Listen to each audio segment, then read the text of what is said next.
Welcome to the COUCHTIME podcast, where we give you tools to connect with your student and point them to Jesus. I'm Ryan, and I'm joined by and with Caleb and Steven. Woo! All right, we've got a good podcast for you today, and I want to start with asking a question of Steven and Caleb. Let's hear it. It is this: when you were in high school, put your mind back into high school Steven, high school Caleb. Did you enjoy coming to church on a Sunday morning? I did for the most part, especially because, that's where the majority of my friends were. I got to see them, another chance to see them. Yep. Yeah, for the most part, I enjoyed it. I didn't enjoy waking up in the morning, but that was a good enough motivation for me to show up. Okay. I thoroughly enjoyed it. It looked different throughout my life a lot of times. So my dad was like an interim pastor at a lot of churches. He was an interim youth pastor at a lot of churches. So the early part of my high school career, we bounced around a lot of smaller churches, but it was like a thing we did as a family. And then, so it was a little rough early on at some of the churches we were at. Then we were a part of a church plant for a period of time. And I really enjoyed that. So we were setting it up in the mornings, putting it on, running it, helping do different things, serving in different ways. And then when we came to Grace, that was my junior year of high school, I came, my family came, but also there was a large group of people from my high school with Young Life, and we would all sit together. So I would be there with my Young Life leaders, my best friend, and we would also be inviting kids from our high school to come to church with us. So it was also like another opportunity of us trying to invest in and pour into other students at our school. And we'd go and we'd pick up kids on Sunday mornings and drive them to church with us. Then we'd take them home afterwards. So I really enjoyed Sunday mornings, especially at Grace. When I was there with my Young Life leaders, I was bringing other high school kids or having them spend the night on Saturday night so they could come to church with me on Sunday mornings. And it was a really cool time period of my life, my junior and senior year. And I wasn't involved in youth group at this point, so I didn't know any of the Grace kids. But me and my group from Dixie Heights, we had a row. In front of us was the Walton Verona row. Behind us was the Ryle row. And we all kind of had a squad over there on the right side of the sanctuary. So it was a good time. I love it. I was on the left side. Yeah. Brad would every once in a while point us out.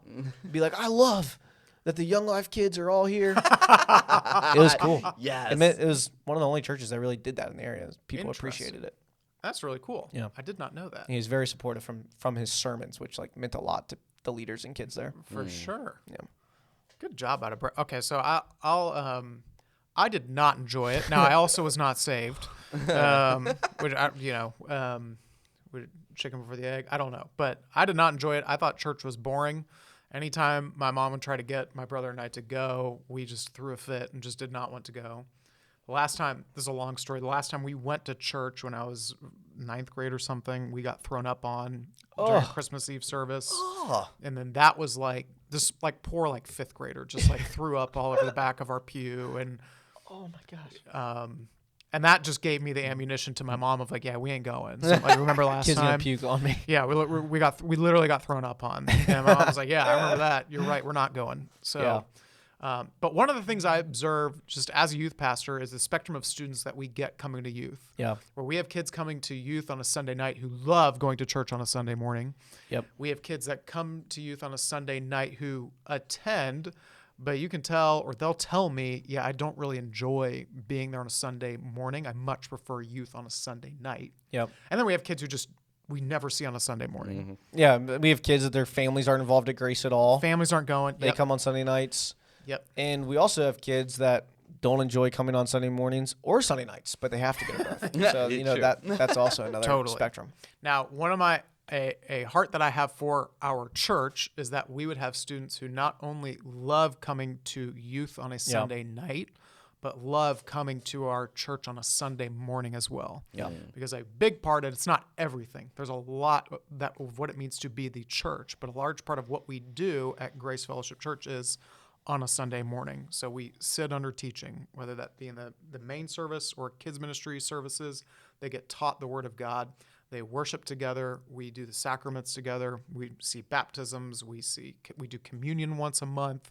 This past Sunday, we did child dedications. It's not a sacrament, but it's a big part of casting the vision for what it means to be the church, how we're praying for little kids and supporting them. Like there are all these wonderful things going on a Sunday morning that if your child either isn't going or is sort of showing up but not interested, like just totally, I mean, it's like pulling teeth trying to get them there. Yeah.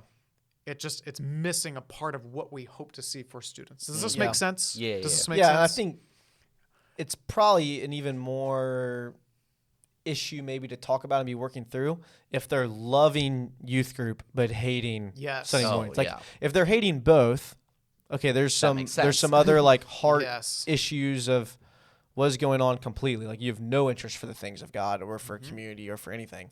But if you're loving youth group and then just hating Sunday mornings, like I feel like there's just some conversations that could happen of why is there that big separation between the two, and what are you either missing about the point of Sunday mornings and why we're gathering to worship and what that looks like as a whole community, as the body, or like what is it about youth group that you're loving so much? Are you missing? Like we're doing the same. Like we're worshiping, we're teaching for an extended period of time, and then we're going and having community groups and talking about it. So why is that so much more intriguing than Sunday mornings to you? What's going on in your heart? Yep. When did you begin to want to go to church on Sunday mornings? How did that happen? That's a great. Let me see. When did I start to? I started to want to go. This just leads directly into the.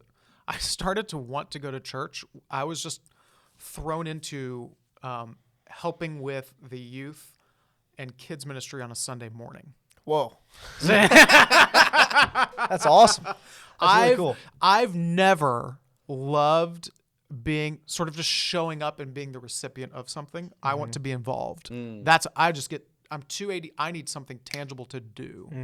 And then I will be able to receive and want to be the youth pastor I was serving with told me, he's like, you are not going to be able to help lead these students if you're not growing yourself. I was like, oh, part of how you grow is if you sit under biblical teaching. And so for me, being involved and getting involved in the church helped me enjoy showing up on a Sunday morning. And I even think that's really interesting what you said. Your favorite church you enjoyed going to when you were in high school was which one? Well, I liked them. I mean, both.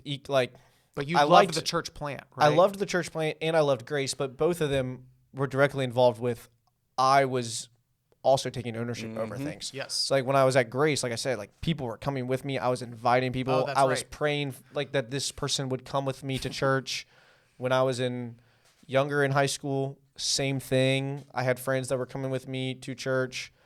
When I was at the church plants or the church startups that my dad was helping with, be a part of interim, we were building the youth group, and I had friends from my neighborhood that were coming with me. That's cool. So that was kind of all throughout my life was kind of how things were modeled for me, and the Lord gave me some desire graciously for that when I was young.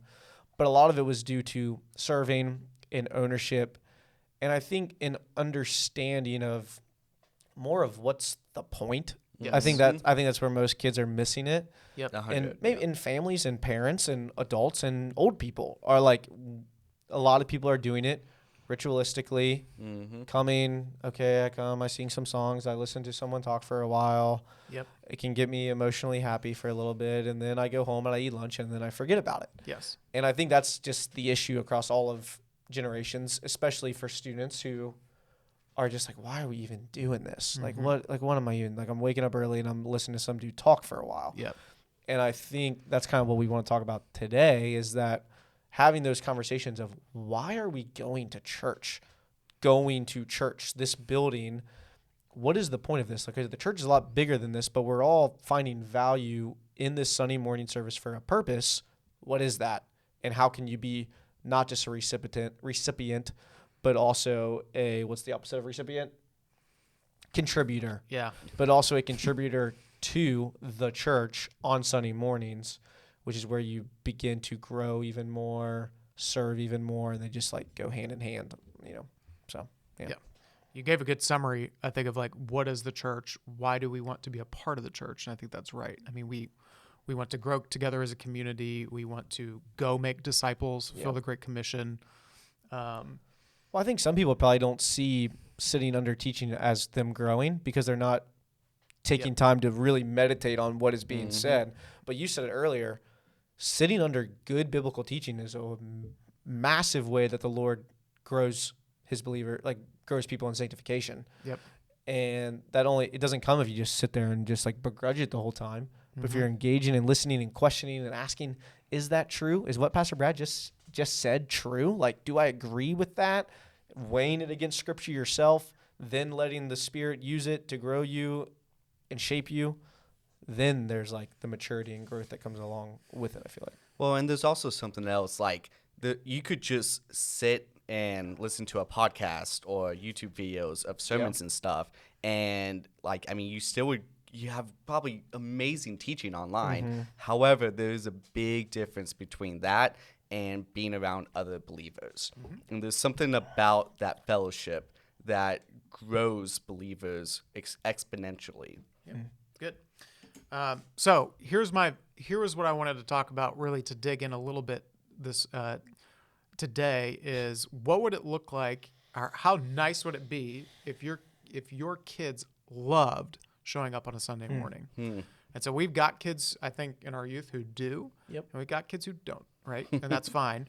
But what I did, we've created a list of just tools or ways we think that things that you can do to help get your kids to love showing up on a Sunday morning. Yeah. Does that make sense? Is that fair? Yes. Okay. And I mean, even if you follow these things, it doesn't mean your kid is guaranteed to love going Sunday mornings. No. Like it's more like a proverb than like an actual formula. Yes. Yeah. Yeah, these are things that we have found that we feel like help people want to engage more and find ownership over and get you excited about being there in the morning. Yep. That's good. So Caleb, why don't you lead us with number one, first idea or principle to help your kid love showing up on a Sunday morning? Well, I mean, Stephen kind of touched on this already. It's serving.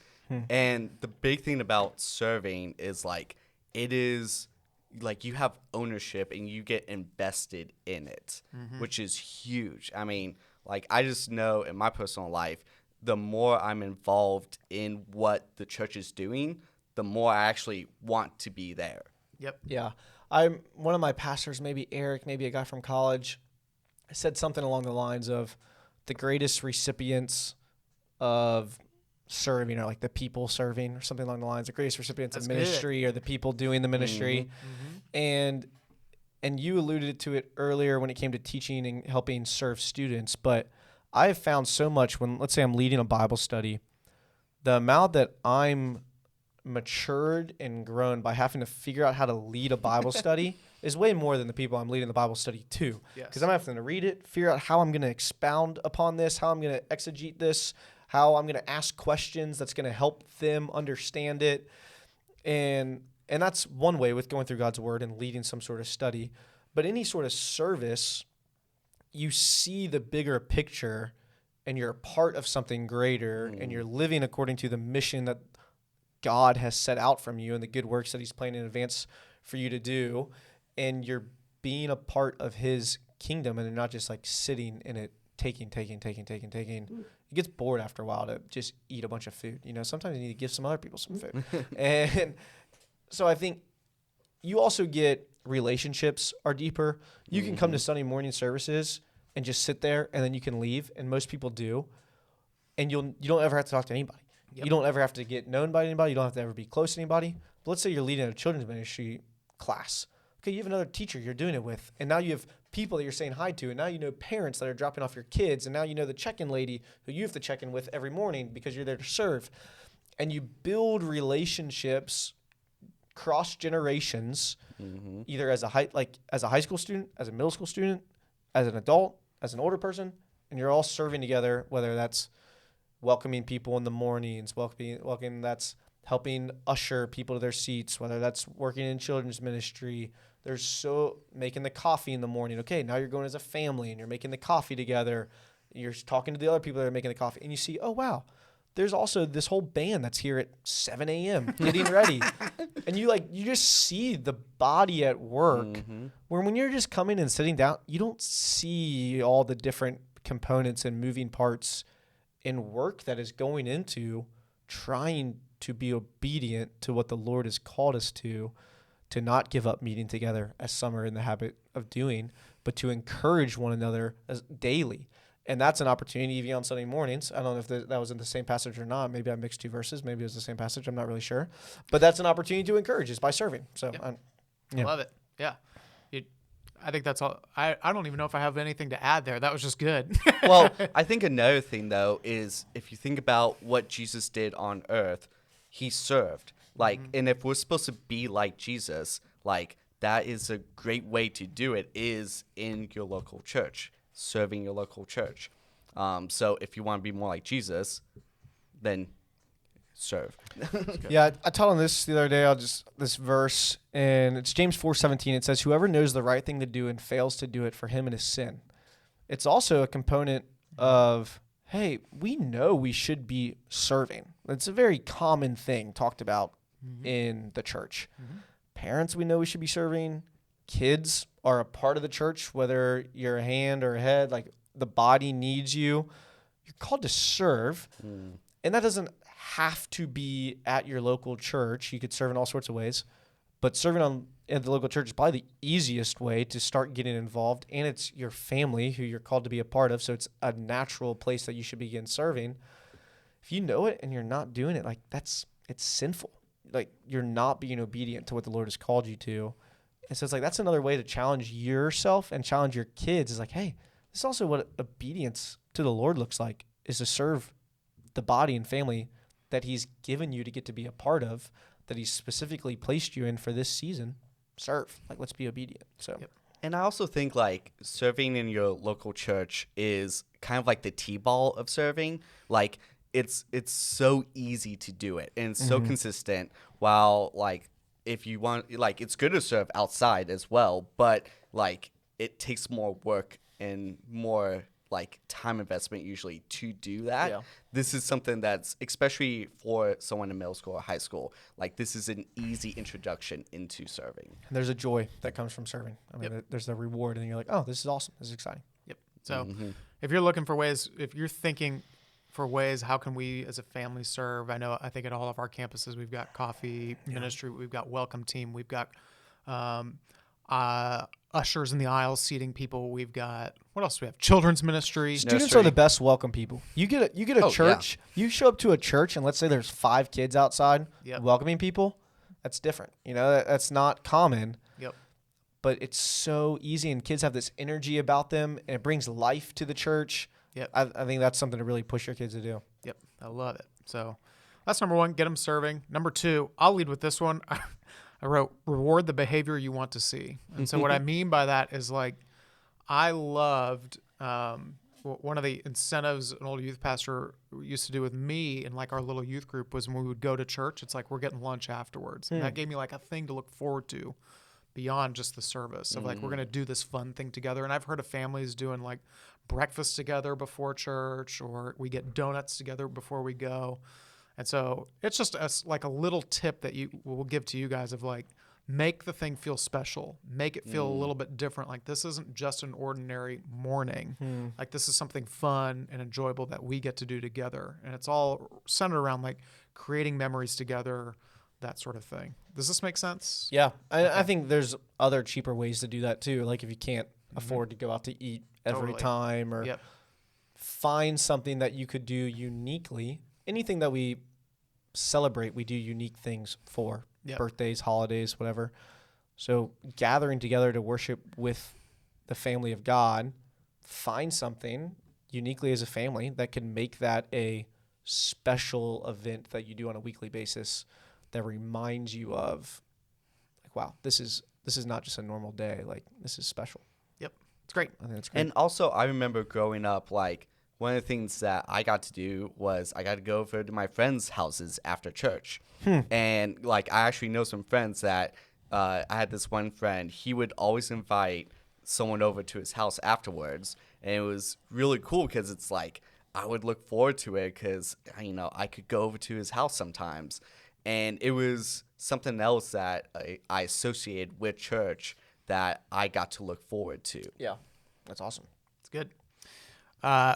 Third little tip I want to give you is to model how we want our kids to engage at church. So sort of the thought behind this is that you in high school, like a high schooler that comes to our church is going to have, how many Sundays do we have in a year? 52 in theory. 52 Sundays. If you're going to church, they're going to see how you engage at church, and they're more often than not going to follow that. And that's going to leave an impression. And so I think, small things of like we already talked about serving. If they see you serving, they're going to want to serve as well. If they see you taking notes during the sermon, they're also going to want to do that. I don't as take well. notes during sermons. I'm like an auditorial guy. I just sit and listen. Okay, yeah. And but I take mental notes, so maybe Yeah. I should take notes. Do you have Sorry. your phone out during the sermon? Sometimes. Sorry. Maybe I'm a horrible example. This is how I did school too, but No, that's okay. I'm like really engaged. Like I tell you what it's about, but yes, sometimes I'll send a text message or something like that. But I felt like I should be honest right now. well, that's all right. But I do it in some other ways. Yeah. How so? So I am engaged. I do like to talk about it later. I do remember the stories and illustrations and things, and I can explain and have conversations. Yes. And I go up to people and I say hi, and I talk to people between services and stuff like that. Yep. I have my Bible. I bring my Bible. Yep. And I open it when they tell me to open it, and I Yep. read it, and I underline in my Bible, and I circle things and I highlight things. But I mainly do just sit and listen.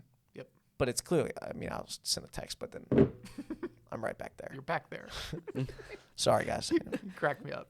Just being honest. I think the reason I put you might be doing unintentional. You might be, how should I say this? Unintentionally communicating something to your kids if you are distracted during the sermon. If you, aren't serving and just showing up. If you these sorts of things. So if you're engaged, you're actually sending a better positive message. So, and this is something we have to talk about in student ministry too. Like, hey, leaders, when you're leading a small group, don't be on your phone. You're communicating that what's going on in your phone is more important than the kids in front of you. So similarly at church, those sorts of things. I like one of these things you put, worship. I think I saw it. Maybe I didn't. Yep. Maybe I made it up. Oh yeah. Worship. Don't sing songs. Yeah. Worship. Mm-hmm. Which there's a difference. You can just sing all the songs and never think about anything that you're saying, anything that the words are saying, anything about who God is. You're just singing a song. So I would say that's another powerful thing is you can tell when someone's really worshiping, and it can look a variety of ways. It could look kind of silently. It could look very expressionally. But when you are worshiping, see the words, think about what the words are saying, and how that is true or has been true in your own life. If you're talking about my sins were nailed to the cross, I'm thinking about like sins that I've done. Like my sins were nailed to the cross. Holy cow. The weight of sin I bear no more. Like, wow, like I am free. Like there's therefore now no condemnation for those who are in Christ Jesus. So when you're singing, like be in prayer, worshiping to God. And that I think changes how you're expressing what you are saying. Either it has more passion behind it or has more thought behind it, as more worship. So pray in your singing. Let that be prayers to God, not just verbalizing words. And I think that shows kids too. It's like, why are we just singing these songs? Well, we're not just singing songs. We are praising God.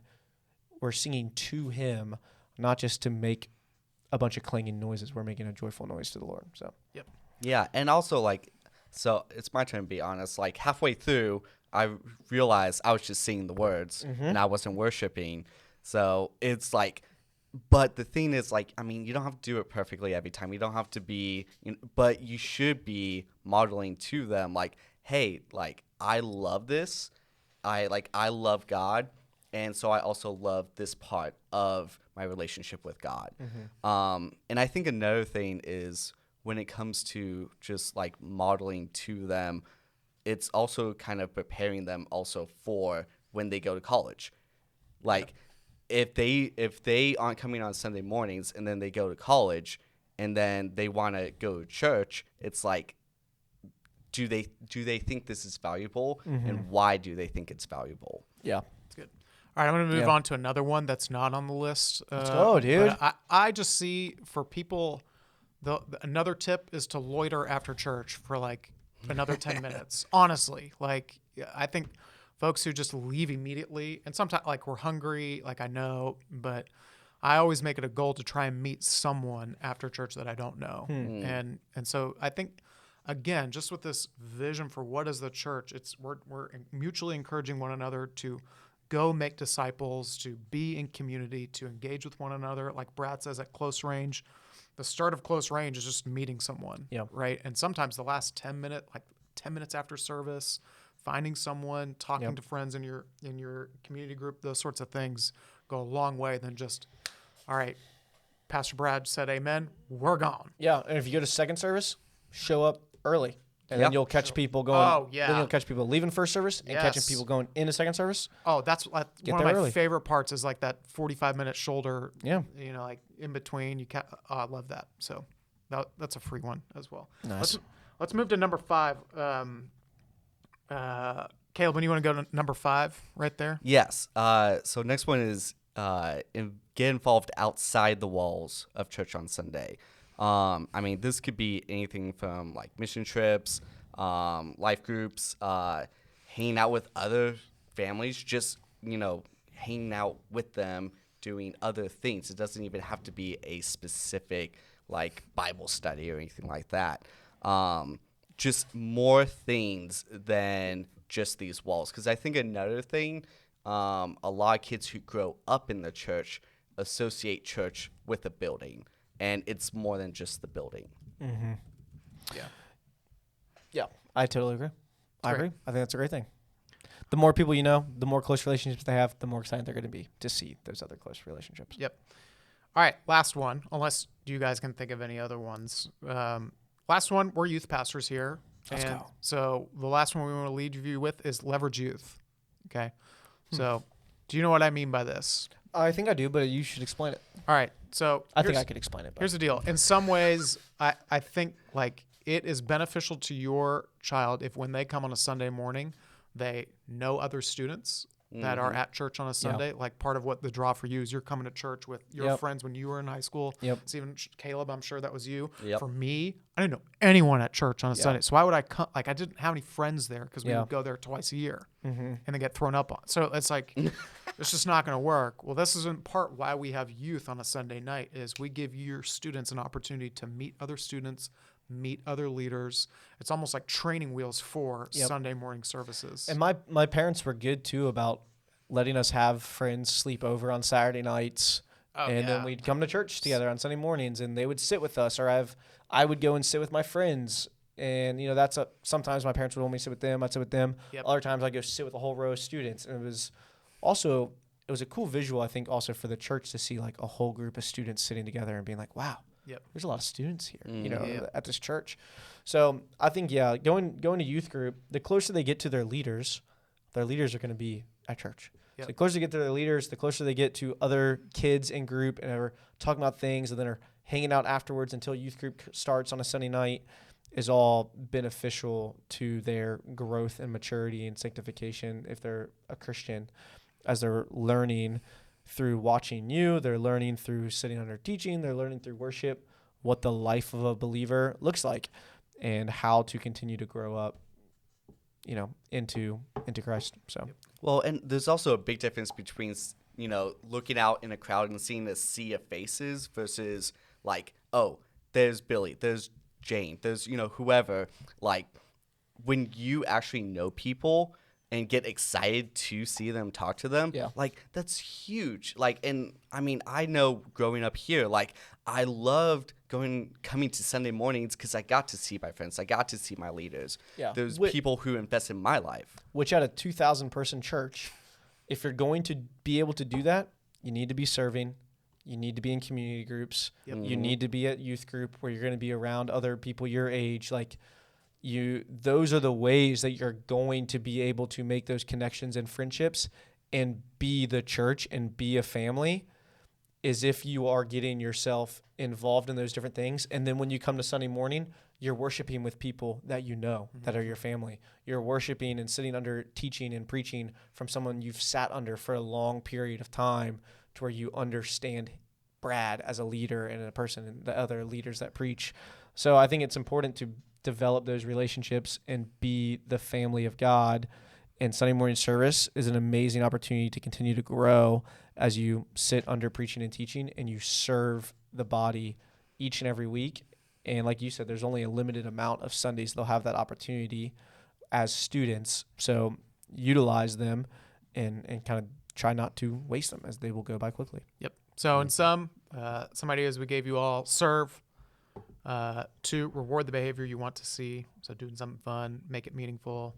3, model what you want, how you want your students to engage. Loiter around after service, hang out with people, get involved outside the walls of church on a Sunday morning, and leverage youth. Yeah. And so what I would do if I were you, pick one and focus on moving forward. And let us know, Stephen, Caleb, and I, if there's any ways that we can help you engage in this way. So if that's helping you find a way to serve, if that's getting, coffee or lunch with your student before they come to youth so that they're comfortable, however we can do to help you. We're pretty good connectors. We know a lot of people. We would love to help in that way. Yeah, absolutely. So, all right, that's all we got. Oh, no, one thing before we leave.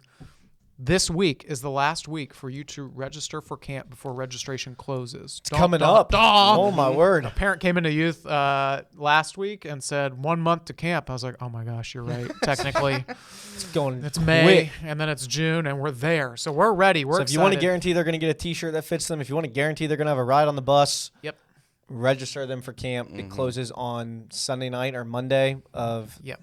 the 15th and 16th. Yeah. So, Sunday night you can register. Monday closed. Yep. So get them in. Yep. You can get all that information, all the details at graceky.org/summer camp. Got it. Sounds good? Love you guys. All right. Peace out. We'll catch you next time.